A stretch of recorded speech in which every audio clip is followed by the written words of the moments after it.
Ang alamat ng pakwan. Humigit kumulang sa 300 taong namalagi sa Pilipinas ang mga Kastila. Layunin ng Espanyang sakupin ang mga katutubo.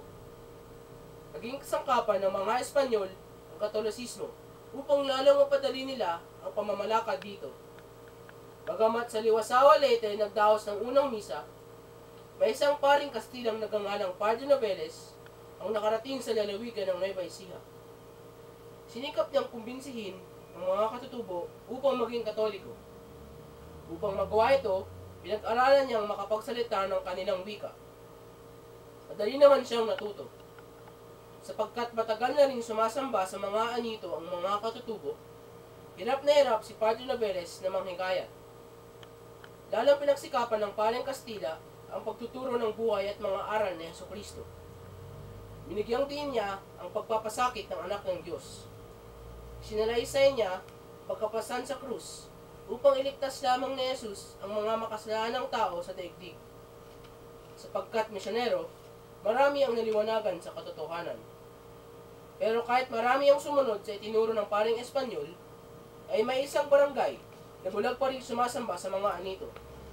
Ito ang barangay na pinamumunuan ni Dato Dili Wario. Ayaw ng datong paniwalaan ang mga aral na itinuturo sa Katolisismo.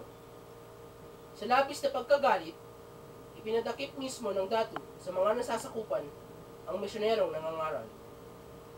Sapagkat batay sa turo ng Katolisismo, ay nagpasa ng krus at ipinako sa kabundukan si Jesucristo, ito rin ang parusang ipinataw ng di binyagang dato sa paring Katoliko.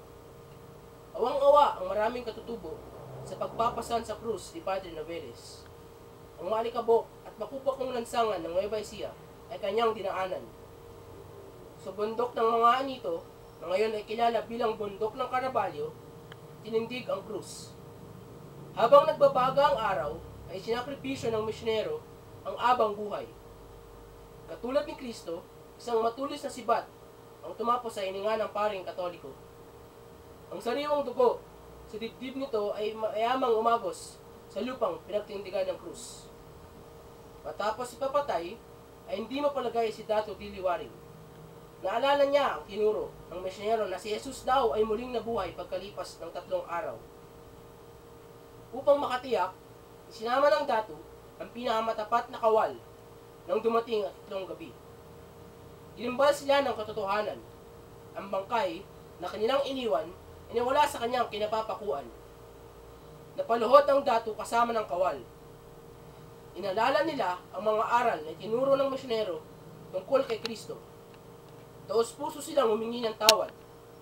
Sa kanilang pag-iko at pagluha, ay may napansin silang munting halaman sa lupang dinilig ng dugo ng kabanalan. Ang nasabing halaman ay nagbunga ng 6 makinis na ulo ng paring misyonero na kapag binyak mo, ay may lamang tila mapulang dugo ng kabanalan, matamis at nakakaalis ng uhaw. Magmula noon, maraming Katolikong dato ay lagi nang dumadalaw sa pinagpakuang kabundukan. Ang panata niyang iyon ay kalakip ng pagtanggap ng kaparusahan sa malaking kasalanan na gawa niya sa paring ipinapatay. Sapagkat tumubo ang kakaibang halaman, ay tinawag ang bunga na ito na pinagpakuan, na nauwi sa pakuan na ngayon ay naging pakuan. Iyan ang pinanggalingan ng alamat ng pakuan.